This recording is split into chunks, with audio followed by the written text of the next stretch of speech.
네, 안녕하세요. 루채널 루루입니다. 오늘 시황 관련 좀 설명을 드릴 건데, 이번 주 낙폭이 좀 커요. 지난달에 있었던 8월에 이제 낙폭 정도는 아니지만 추가적으로 낙폭 가능성이 좀 높아진 거는 사실이에요. 우선 나스닥 지수 먼저 볼게요. 나스닥 지수 같은 경우에는 계속 빠졌죠, 지금. 쉬지 않고 계속 빠지는 모습인데, 우선 중요한 거는 생각했었던 자리에서 지지를 못 해줬다는 거. 예상보다도 막 엔비디아도 그렇게 나쁘지도 않았고, 그렇다고 브로드컴도 그렇게 나쁘지도 않았어요. 그럼에도 불구하고 시장은 계속 침체를 외치고 있고, 침체를 계속 외치면서 월가에서 좀 침체를 외치고 있거든요.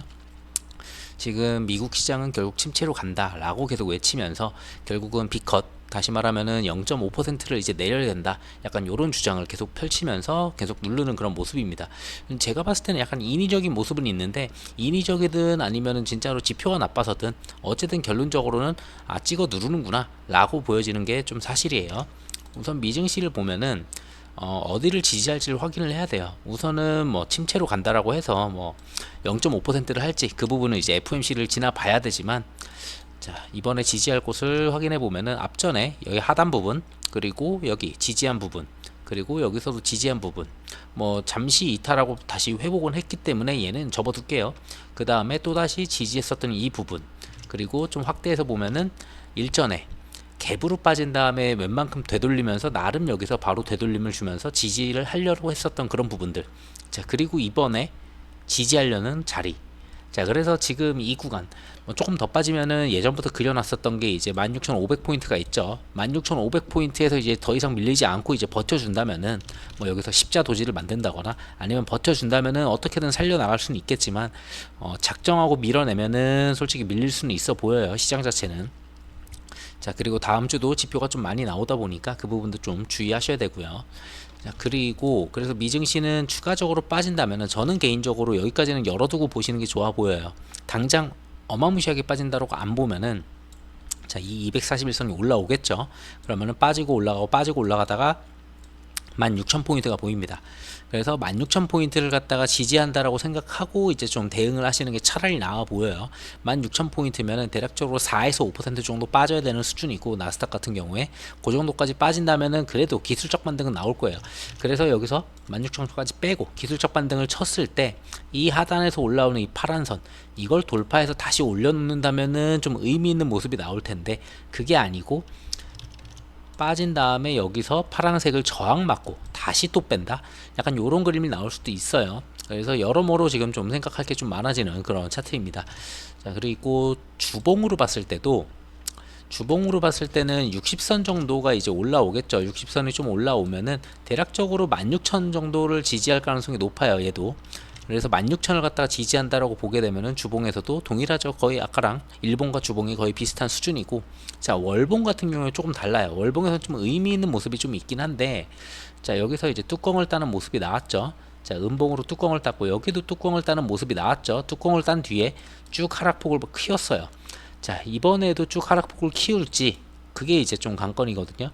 그리고 20선은 아직 깨지진 않았다 보니까 20선을 지지하는지, 그래서 좀 중요한 자리가 여기다라고 이 구간에서는 어떻게든 지켜야 된다라고 이제 좀 그려놨었죠, 예전부터. 그래서 16,600포인트, 16,200포인트 요 사이에서 어떻게든 돌려야 돼요. 그래서 16,200이든 16,600이든, 근데 600은 좀 쉽지는 않아 보이고요, 개인적으로. 결국은 16,200이냐 아니면 16,000이냐 그 정도이기 때문에 16,000을 지켜주는지가 이번 주는 좀 지켜봐야 될 것 같습니다. 그러면서 그 구간만 지켜준다면 옆으로만 횡보해도 다행이다, 약간 이렇게 생각할 수 있을 것 같아요. 자, 국장 같은 경우는 조금 달라요. 코스피 같은 경우에는 나스닥보다 확실히 크게 무너졌죠. 지금 무너지는 속도가 완전 다르고, 앞전에 여길 지지했었잖아요. 자, 지지했었던 라인을 보게 되면은 예전에 지지, 자, 지지, 그리고 지지, 자, 이번에 지지. 사실상 국장 같은 경우에는 저는 2400까지 올 거라고 봐요. 이미 여길 깨졌기 때문에. 제가 지난주 영상 말씀드릴 때는 240선을 갖다가 지지를 해야 된다, 그리고 많이 움직이더라도 여기 아닐까라고 봤었는데, 시장이 정말 말도 안 되게 움직이면서 수요일날 갭으로 이렇게 강하게 무너지고 그 다음에 반등이 나왔죠. 반등이 나왔지만 목요일날 반등이 나왔는데 240선에서 저항을 맞았어요. 결국은 240선 위에서 버티고 이런 모습이 나왔어야 되는데 그게 아니고 갭으로 240 아래로 떨군 다음에 아예 여기서 노는 그런 모습이에요. 그 이야기는 다시 올라가더라도 240선 맞고 또 떨어질 거예요. 그래서 기술적 반등은 있겠지만 어쨌든 추가적으로 좀 빠질 가능성이 굉장히 높아졌다고 봅니다. 이번 그 수목금 차트를 보고서. 자, 그래서 얘네가 더 무너진다라면 어딜 지지하느냐 했을 때는 가장 지금까지 지지를 어떻게든 말도 안 되게 빠졌을 때도 지지를 해줬던 그런 자리까지 오겠죠. 그러면 2400선이 이제 보입니다. 그래서 2400까지 빠진다고 하면은 대략적으로 5% 정도 빠지는 거예요. 코스피 같은 경우에 추가로 다음 주에 만약에 그렇게 빠진다라고 했을 때는 코스닥 같은 경우에는 거의 10% 정도 빠지겠죠. 그럼 개별 종목 같은 경우에는 대형주가 아닌 중소형주 같은 애들은 거의 뭐 20%씩 빠지는 애들도 나오긴 할 거예요. 일주일 동안. 왜 이렇게 얘기를 하느냐는 좀 이따가 뉴스랑 좀 이따가 다음 주에 있는 일정들 몇 개를 말씀드릴게요. 국장 같은 경우는 하락을 할 수밖에 없는 요인들이 좀 있기는 해요. 그러다 보니까 아예 여기까지 열어두고 그냥 대응을 하시는 게 훨씬 더 낫다라고 말씀드리고 싶어요. 자, 그리고 증시자금 같은 경우도 저렇게 좀 지수가 좀 많이 빠지면은 증시자금이 좀 들어오면서 저점 매수다 하면서 좀 들어올 수 있는데 증시자금도 53조예요. 그 전에도 53조, 그 전에도 53조, 쭉 53조를 유지하는 그 정도 수준밖에 안 되죠. 자, 그리고 신용잔고 같은 경우는 조금씩 늘어나고는 있어요. 뭐 조금씩 늘어나요. 뭐 17조 5천에서 17조 7천 뭐 그리고 17조 8천까지 나왔는데 뭐 신용잔고는 그렇게 크게 늘어나진 않았어요. 예전 같았으면은 진짜 이렇게 폭락을 하면은 신용도 굉장히 빠르게 늘면서 이거 신용에 대한 반대 매매 리스크가 있는 거 아니야 이렇게 생각을 할 수 있는데 그러한 부분은 없다는 건 참 다행이에요. 근데 반대로 생각하면은 예탁금이 안 들어오고 신용도 안 쓴다, 저점 매수도 없다. 결국은 개인들이 이 시장을 떠나고 있다는 걸 좀 보여주는 그러한 지표인 거거든요. 어떻게 보면은. 그래서 개인들이 좀 많이 떠나고 있구나. 그리고 국장에 대한 관심도가 굉장히 낮아졌구나. 좀 이렇게 볼 수는 있어 보여요. 뭐 이거는 이제 단순히 최근 것만 봤을 땐 그렇지만 이게 계속 이어진다라면은 거래대금도 많이 줄었거든요. 솔직히 이번 달에 굉장히 지금 줄어가지고 거래대금 자체도 굉장히 줄는 식으로 움직이고 있고 뭐 예전과 좀 많이 달라진 모습입니다. 자, 그리고 일자별 동향을 보게 되면은 코스피 같은 경우도 예전에 이 정도 뺄 때는 조 단위로 던졌어요. 진짜 막 1조 5천억, 막 1조 8천억 말도 안 되게 던졌을 때 저렇게 빠졌잖아요. 근데 이번에는 외국인이 뭐 2천억, 5천억, 크게 던져봐야 9천억, 2천억 이게 다예요. 4일 동안. 근데 이런 식으로 빠졌다? 결국은 뭐 기관도 던지긴 했지만 예전처럼 그렇게 말도 안 되게 던지질 않았는데 저렇게 빠진 이유는 받아줄 만한 개미가 없었다는 거예요. 개인들이 예전에는 저점 매수네 이거 무조건 사야 되네 바닥에서 물 타면 되지 하면서 막 들어왔었는데 지금 그 자금이 없다는 거예요. 그리고 자금이 없다기보다는 지금 난 여기다 투자할 이유가 없어 라고 보는 시각도 있겠죠, 당연히. 자, 그런 부분들 때문에 개미들이 좀 받아줬어야 되는데 안 받아줬다. 안 받아주니까 밑에 깔린 매수세가 없으니까 하락폭이 막 2% 빠질 게 막 4% 빠지고 이러는 거예요. 자, 그렇게 보시면 되고 그래서 이번에는 뭐 그렇게 많이 던진 게 아니에요. 어떻게 보면은 진짜 막 말도 안 되게 많이 안 던졌는데 진짜 지수는 말도 안 되게 빠졌거든요, 이번 주가. 자, 그리고 코스닥 같은 경우도 보시면은 해봤자 260 아니 자, 해봤자 267억 빼고 얘 빼고 하면은 사실상 500억, 800억 밖에 안 던졌어요. 뭐 얼마 던지지도 않았어요. 근데 왜 저렇게 말도 안 되게 빠졌냐? 개인들이 더 이상 사지 않는 거예요.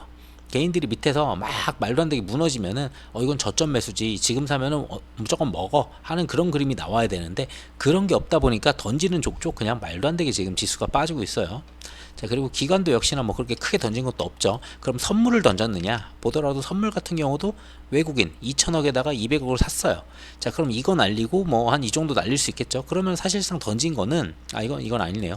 여기까지니까 사실상 뭐 얘 날리고 해도 거의 날린 게 없어요. 1,000억밖에 날리지 않았어요. 외국인이 선물을. 자, 요 정도밖에 날리지도 않았는데 이렇게 무너진다? 뭐 예전에는 막 조 단위로 막 선물해서 막 1조 이상을 막 던지고 그래야지 저렇게 무너지던 차트였거든요. 그만큼 선물에서도 개인들이 개입을 안 하기 시작했다 이렇게 볼 수가 있죠.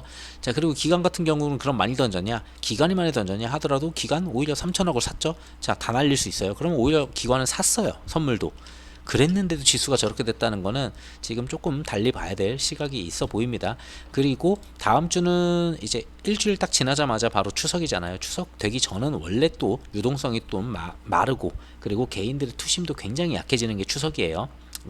그리고 이번에는 또 3일 연속으로 다 쉬다 보니까 아무래도 조금 더 눌림 강도가 좀 더 클 수는 있습니다. 그래서 개인적으로 저는 여기를 보이는 게 훨씬 낫다고 봐요. 그냥 아싸리 2400까지 열어두고 보시는 게 훨씬 낫습니다.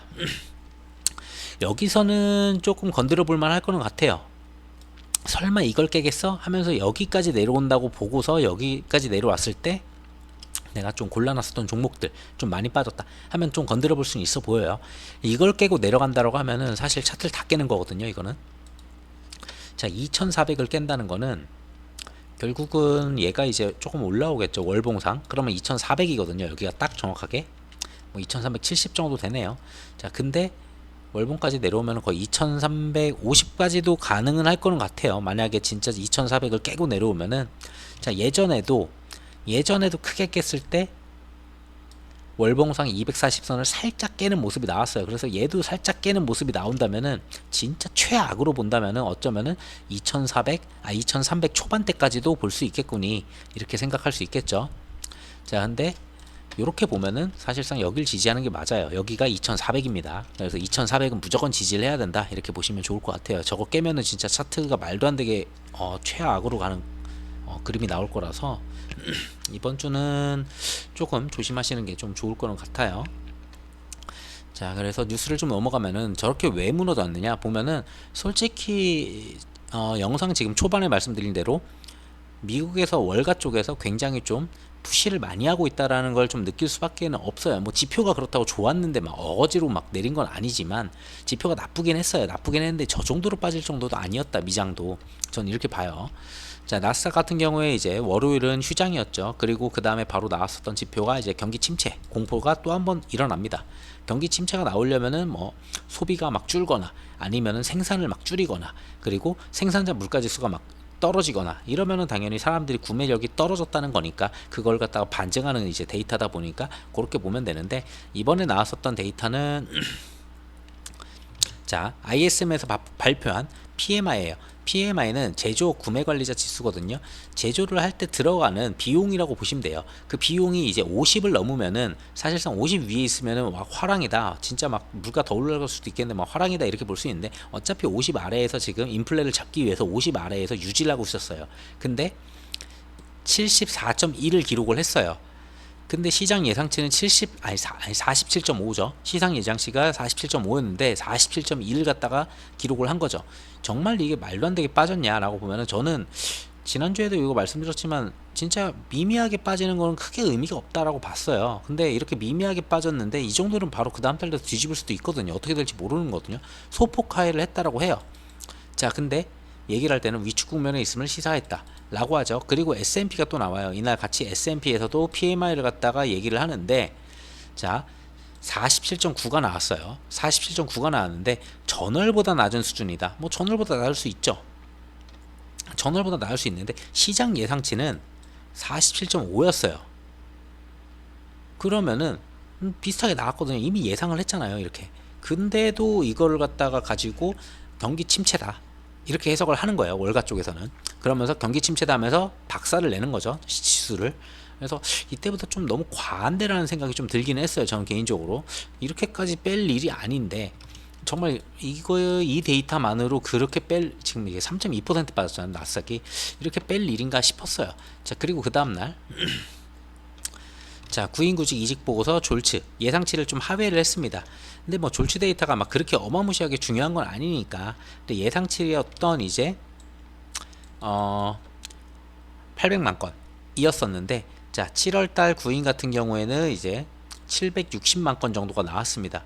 뭐 약간 떨어지긴 했죠. 근데 뭐 여기서는 조금 뺄 수는 있어요. 왜? 고용지표니까. PMI나 이쪽은 그렇게까지 뺄 정도의 데이터는 아니었었는데 말도 안 되게 뺐고 얘네는 요 정도로 나왔는데 오히려 미장 같은 경우에는 버텨주는 모습을 보였어요. 어떻게든 버티는 모습을 보이면서 소폭 하락하면서 마감을 했었거든요. 그러고 그 다음날 나왔었던 거는 신규 실업 청구 건수가 나왔는데 연착륙 가능성을 다시 한번 희망 불씨가 나왔다. 약간 이런 식으로 나왔어요. 이거는 이제 그러니까 경기 침체가 아니다. 인플레만 잘 잡는 거고 경기는 계속 탄탄하다. 약간 요걸 보여주는 모습이었거든요. 그래가지고 얘네 같은 경우에도 데이터가 어딨어? 실업 실업수당 신규 신청자죠. 그러니까 실업수당을 많이 안 받아야지 좋은 거예요. 많이 안 받아야지 실업자가 없다는 뜻이잖아요. 그러니까 8주 만에 최저치를 기록을 했다. 그러니까 굉장히 좋았던 거잖아요. 고용 자체가 실업자가 많이 줄겠네 라는 걸 보여주는 데이터인데, 이때도 시장이 막 강한 반등을 보여주지 않았어요. 이 정도 데이터에서 강한 반등이 0이었다는 거죠. 거의 없었다라는 거예요. 그리고 오히려 반대로 별 데이터도 아닌 걸로 찍어 누르는 그런 모습이 계속 이어졌었고요. 자, 미증시를 다시 보더라도 자, 저 때만 하더라도 이게 화요일 수요일 이때거든요. 거의 뭐 오른 게 없어요. 그냥 종가로 보면은 막 0.2% 오르고, 그리고 그 졸치 데이터 나왔을 때 0.3% 빼고. 그러니까 원래 이때 반등이 좀 세게 나왔어야 돼요. 저렇게 이렇게 뺐으면은 PMI 저걸로 이렇게 뺐으면은 여기서 그러면은 당연히 세게 올라갔었어야 되는데 찍어 누르는 모습이죠, 계속. 그리고 금요일 날 한 번 더 찍어 누르죠, 그냥. 자, 그래서 인위적으로 저는 뺐다고 계속 보고 있어요. 근데 뭐 인위적으로 빼더라도 뺀 건 뺐으니까 어쩔 수 없는 얘기인데, 자, 그 다음에 이제 나온 데이터가 8월에 ADP 민간 고용이 이제 나옵니다.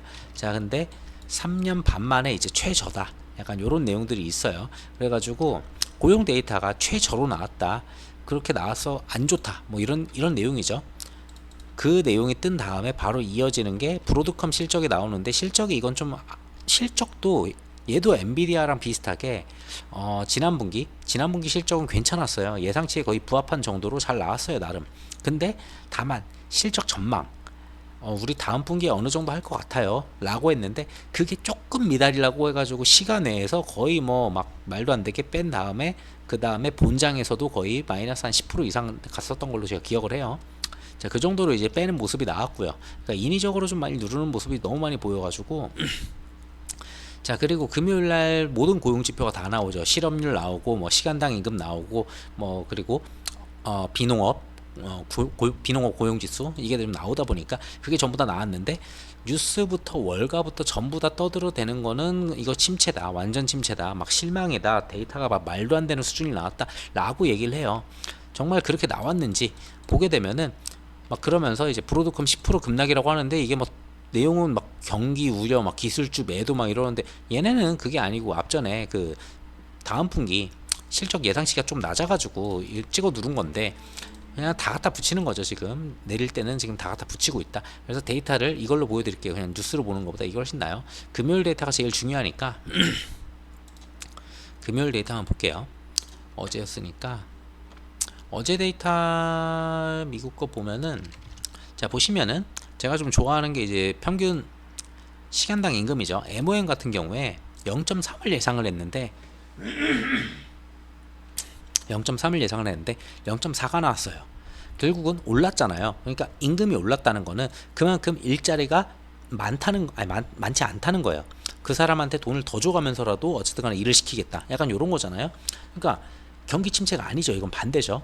자, 그리고 YOY 동일해요. 평균 시간당 임금 3.7을 갖다 예상을 했는데 3.8이 나왔어요. 그럼 전달 대비 안 좋았냐, 전달 대비 안 좋고 예상치만 넘었냐 라고 하면은 전달에는 마이너스 0.1이었어요. 그래가지고 전달에 이렇게 나왔으니까 아, 이거 진짜 고용이 안 좋구나 하면서, 그래서 8월 달에는 꽤 부신 거거든요.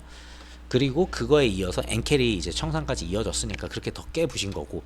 그래서 이건 좀 이해가 가요. 지난달은 저는 좀 지난달은 좀 과하게 좀 안 나오긴 했어요. 근데 그럼에도 불구하고 그러면은 이번 달은 잘 나왔는데 왜 저렇게 또 금요일날 부셨냐, 어거지다, 저는 그렇게 보고 있어요. 그리고 3.6이 나왔어요. 3.6이 지난달에 나왔는데 3.8이 나왔잖아요. 그럼 양호한 거예요, 이거는. 그리고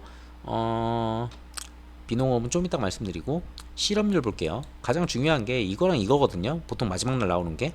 근데 이 내용 두 개는 쏙 빼버리고 그냥 안 좋게 나온 거 한 건으로 그냥 고용 나쁘대, 최악이래, 약간 이런 식으로 지금 해석을 하고 있어요. 그리고 전달 같은 경우에 4.3이 나왔어요. 실업률도 많이 높았죠. 그러다 보니까 지난달은 솔직히 빼더라도 솔직히 할 말이 없긴 했어요. 고용이 너무 안 좋아가지고 아, 진짜 침체 아닌가 이렇게 생각할 정도로는 됐으니까. 자, 근데 예상치가 4.2였어요. 그리고 4.2로 떨어졌죠. 어쨌든 간에.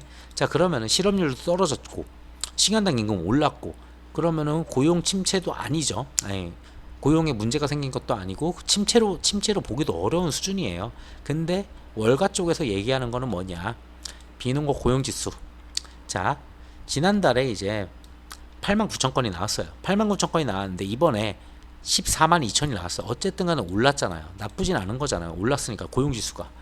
올랐으면 좋은 건데 다만 예상치보다 낮다. 예상치보다 낮기 때문에 안 좋다 라고 얘기를 하고 있고, 민간 쪽 비농업 고용지수 변화를 보더라도 7만 4천 건에서 어쨌든 간에 뭐 예상치보다 부족하다 하더라도 어쨌든 간에 11만 8천 건은 올라왔잖아요.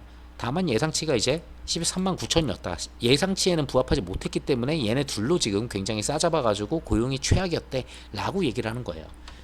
잠시만요. 네, 그래서 어쨌든 간에 이런 식으로 데이터가 엄청 나쁘지 않았다, 이 내용을 좀 말씀드리고 싶었고, 자 근데 왜 저렇게 눌렸냐 라고 하면은 월가에서는 계속 B컷이라고 얘기를 해요. 월가에서는 B컷이라는 게 0.5를 내려야 된다 무조건. 이번에 진짜 안 내리면은 이거 완전 경기 침체로 간다 하면서 이거는 침체다라고 계속 해석을 하고 있어요. 근데 미국 고용은 조금 식기는 했는데 침체까지는 아니다 라고 얘기를 하는 게 옐런이고, 그리고 파월 쪽에서 지금 파월 쪽 그 받아쓰는 그 닉이라는 기자가 있어요. 그 기자도 얘기를 했는데, 그 기자도 얘기를 한 게 주말 중에 얘기 오늘 올라왔었나 그랬던 것 같았어요. 거기서 나왔던 내용이 침체까지는 아니다. 비컷은 좀 더 생각을 해봐야 되는 그런 구간이다. 뭐 요 정도의 데이터가 좀 나온 것 같아요. 내용들이 좀 나왔고, 자 그리고 월가 같은 경우는 계속 얘기를 했어요. 지난번부터 다음 달에 미증시 10% 급락할 수도 있다. 그러니까 월가는 그냥 이거 폭락을 지금 원하고 있어요. 자 그렇게 얘기를 했었고, 또 얘기를 했던 게 요 정도 얘기했었고, 뭐 그 전전날에도 뭐 다음 달에 아니고 이번 달에 뭐 10% 정도 내릴 수 있다 막 계속 이런 식으로 얘기를 하면서 좀 푸시를 좀 많이 했던 게 월가입니다.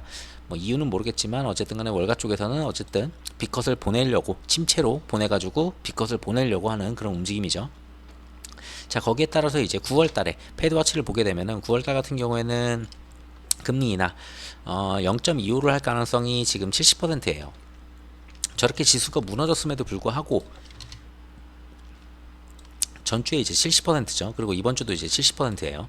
자, 그러니까 크게 바뀌지 않았어요. 이번에 9월 같은 경우에는 거의 0.25올 가능성이 좀 높다라고 보는 것 같고요. 다만 이제 11월로 넘어갔을 때 11월 같은 경우에는 B컷으로 갈 것이다. 0.5를 갖다가 한 번 더 뺄 거다. 그러니까 0.75까지 이제 뺀다는 거죠. 총 11월까지. 그리고 12월을 보게 되면은 12월 같은 경우에도 또다시 B컷이에요. 그러니까 또 0.5를 또 뺄 거다. 그러니까 0.5, 0.5 그리고 0.25. 우선은 9월부터 해가지고 총 1.25%를 내릴 거다라고 시장은 예측하고 있습니다. 뭐 이거는 조금씩 계속 변동되니까 그냥 시장 상황이 요렇다 정도만 보시면 될 것 같고요. 자 그리고 이스라엘로 좀 넘어와서 좀 얘기를 하면은, 이스라엘 같은 경우에는 이제 시위가 계속 일어나고 있어요. 뭐 70만 명이 이제 시위를 했다고 하는데, 결국은 네타냐후를 좀 물러가라.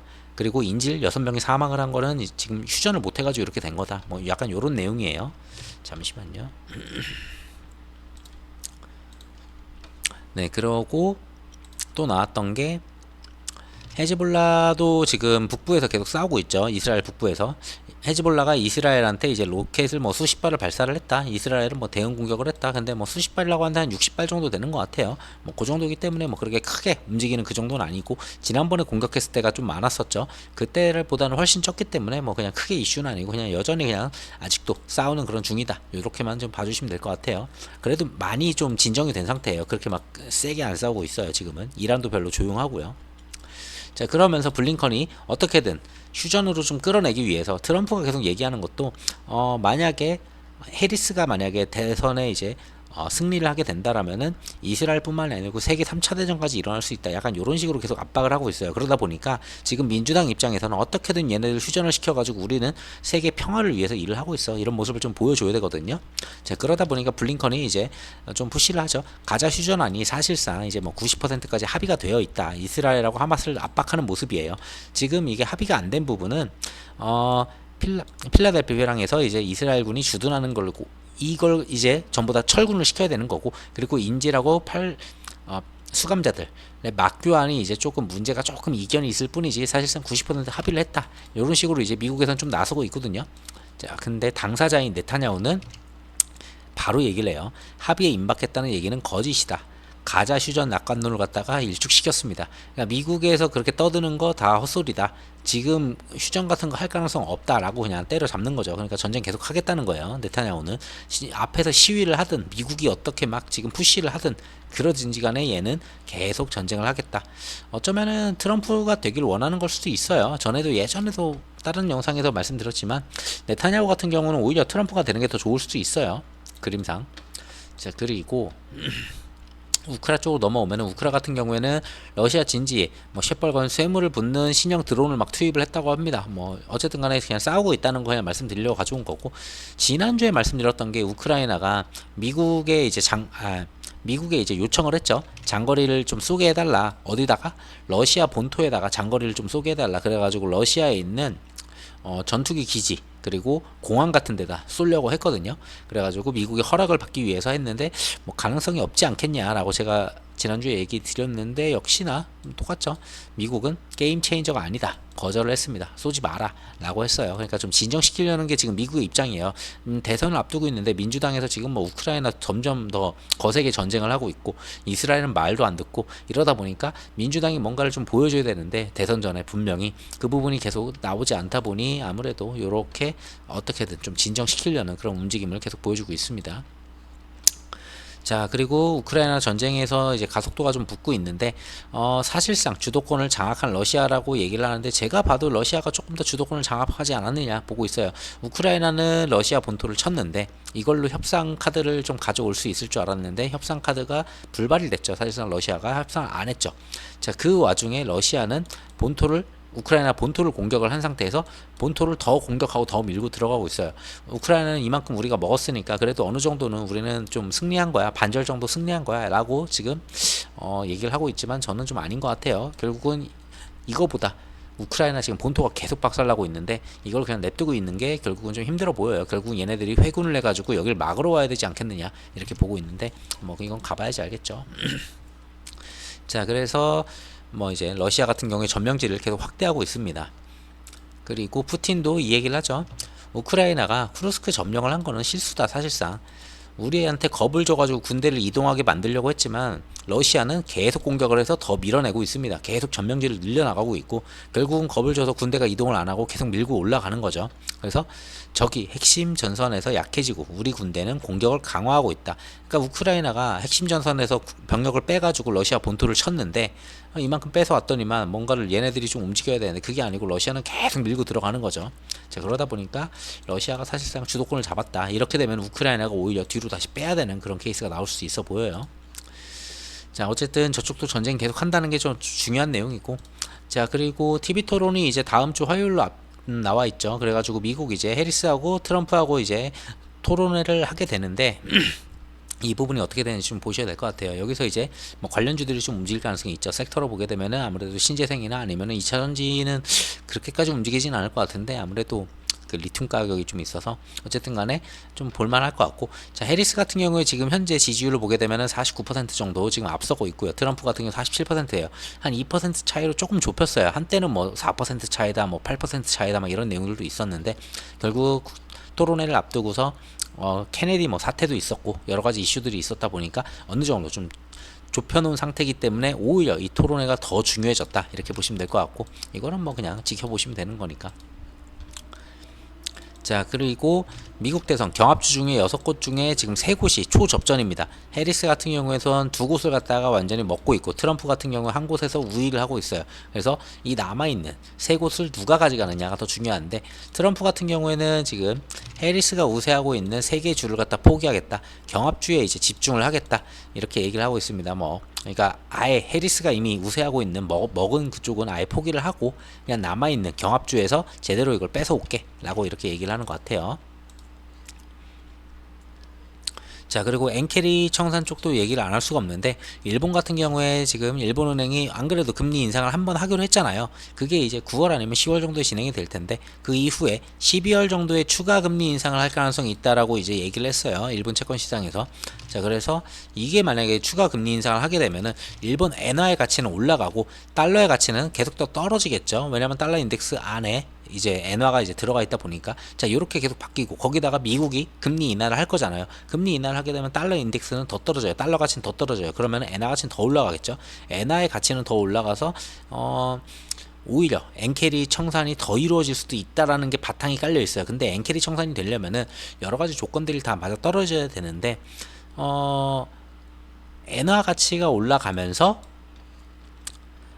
미국의 증시가 굉장히 크게 빠지고 침체로 간다. 약간 요러한 게 전부 다 바탕이 되게 되면은 엔캐리 청산이 한 번 더 나올 수는 있어요. 근데 지금 보시면은 어쨌든 간에 뭐 지표가 어쨌든 간에 지금 지수로만 본다면은 나스닥은 지금 폭락을 하고 나스닥이 폭락한 이유로 지금 들고 있는 거는 침체라고 계속 이야기를 하고 있죠. 그러면서 0.5 B컷을 해야 된다라고 월간은 외치고 있고요.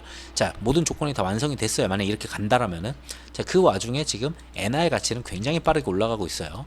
자, 그래서 엔화를 보게 되면은 자, 일봉으로 보면은 앞전에 엔캐리 청산을 당했을 때가 이때예요. 이때 당시에 가장 하단이 141엔 정도였어요. 141엔이었었는데 이렇게 보면은 거의 비슷하죠. 자, 앞서서 있었던 이 141엔을 이번에 터치를 했어요. 금요일날. 왜? 미증시가 폭락을 하고 침체라고 하니까 그러면은 얘네 비컷 할 텐데 그러면은 금리 인하 막 0.5 하는 거 아니야? 그러면 엔화 가치는 더 올라갈 텐데 하면서 먼저 선반영하면서 때려 내리고 있거든요. 여기서 내린다고 하지만 엔화 가치는 올라가는 거예요. 반대니까 달러랑 이게 엔화니까. 자, 어쨌든 여기를 만약에 깨게 된다. 그리고 가장 중요한 건 제가 140을 보고 있거든요. 정말 중요한 위치는 140이에요. 그리고 150. 결국은 이 박스권 안에서 그냥 유지만 좀 하면서 천천히 한 12월까지 가면은 좋아요. 최대한. 근데 그렇지 않다는 거죠. 그래서 요 구간을 만약에 넘어서고 140엔 아래로 떨어진다면 엔캐리 청산 이야기가 또 나올 수 있습니다. 그러면서 시장은 대폭락을 한번 또 보여줄 수도 있죠. 이런 식으로 떨어지면은 이때 증시 굉장히 박살났잖아요. 아시아 증시 난리 나고 뭐 일본만 박살난 게 아니고 일본, 한국, 뭐 중국, 대만 다 박살났던 때가 이때입니다. 그게 한번 또 벌어질 수도 있는 엔화의 움직임 계속 지켜봐야 될 것 같고요.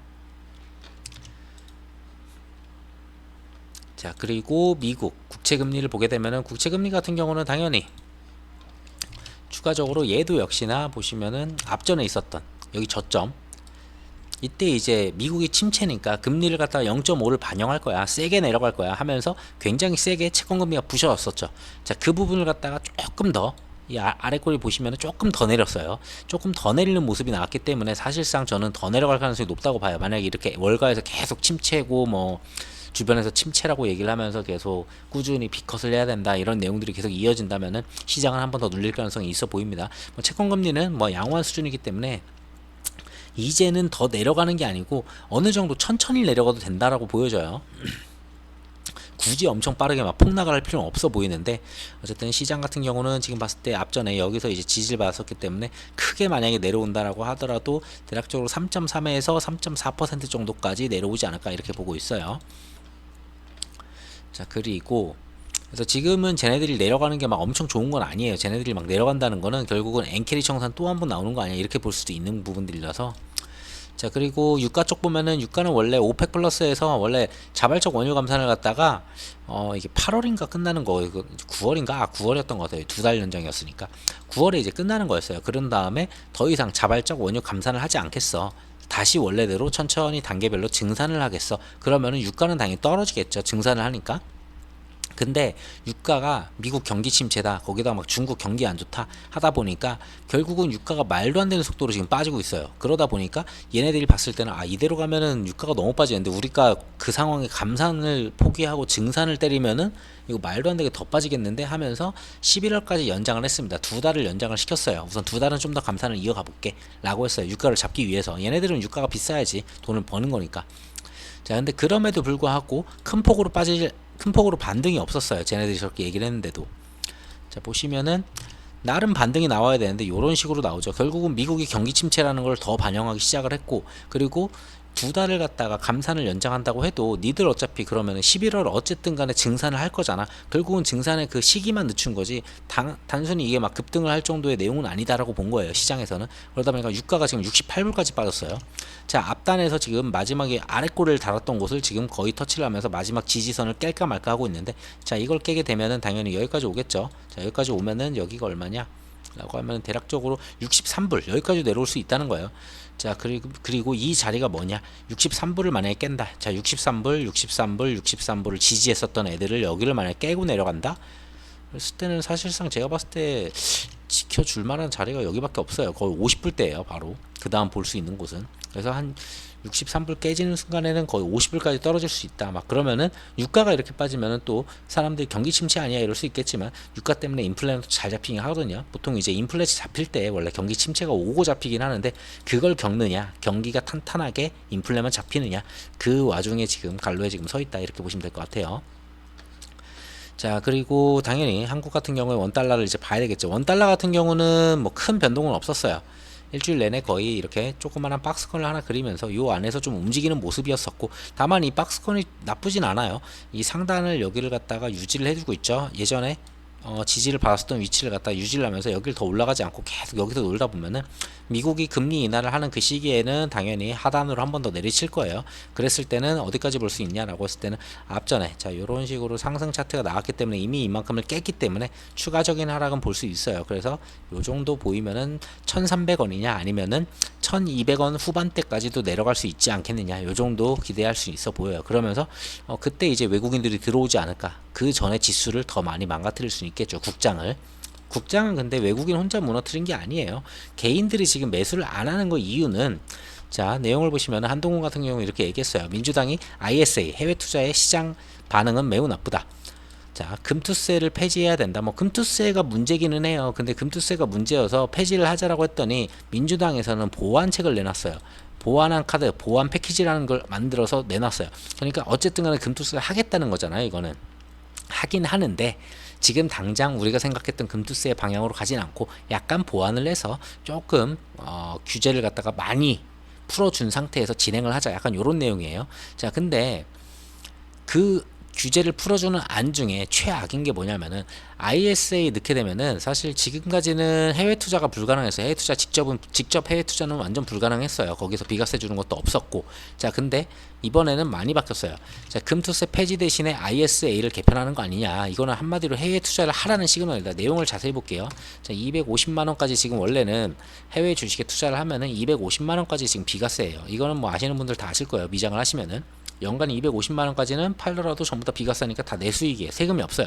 근데 그 이상을 하게 되면은 22%의 양도세를 납부하고 있어요. 그러다 보니까 국내에서는 그렇지가 않잖아요. 국내에서 주식했을 때 이렇게 안 내잖아요. 자, 그러다 보니까 국내는 3억인가 어쨌든 어차피 제가 구간에 들어가지 않으니까 뭐 별로 관심이 없는데 뭐 10억인가 그럴 거예요. 자, 근데 자, 이러한 양도세를 납부하고 있기 때문에 해외 투자보다는 조금씩 투자하시는 분들은 국내에서 투자를 많이 하신단 말이에요. 뭐 1,000만원, 2,000만원 이렇게 하시는 분들은. 자, 근데 자, 이 부분을 금투세 해외 주식에 대해서도 공제 한도를 연간 5천이 아니라 연간 250만 원을 유지하고 있었습니다. 근데 지금은 이제 바꾸려고 하는 게 연 납입액을 2천만 원에서 3천만 원 올려줄 거예요, 이번에. 그러니까 민주당에서 보안카드로 가져온 게 ISA 연 납입액을 2천만 원인데 3천만 원까지 너네 투자하게 해줄게. 그거 매년 3천씩 넣어가지고 그거 다 투자해도 돼. 그거 전부 다 니네들이 버는 거 비과세 해줄게. 이런 부분이거든요. 자, 이걸 넣고서 그로 인한 수익이 얼마가 나더라도 해외 주식 직접이에요. 간접으로는 가능했었어요. 뭐 ETF나 이런 거. 근데 직접 투자를 비과세를 한다면은 해외 주식의 투자 메리트가 굉장히 커져요.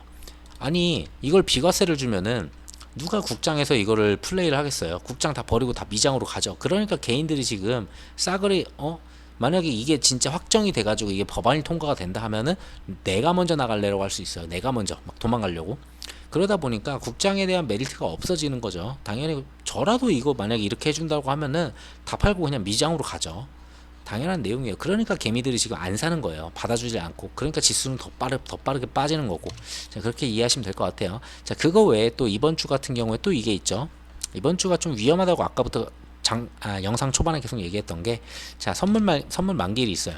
자, 9월 12일이에요. 자, 옵션 만기일 볼까요? 옵션 만기일 9월 12일이에요. 자, 선물과 옵션이 동시 만기일은 내마녀의 날이죠. 내마녀의 날이 이번에 있어요. 근데 내마녀의 날이 언제냐?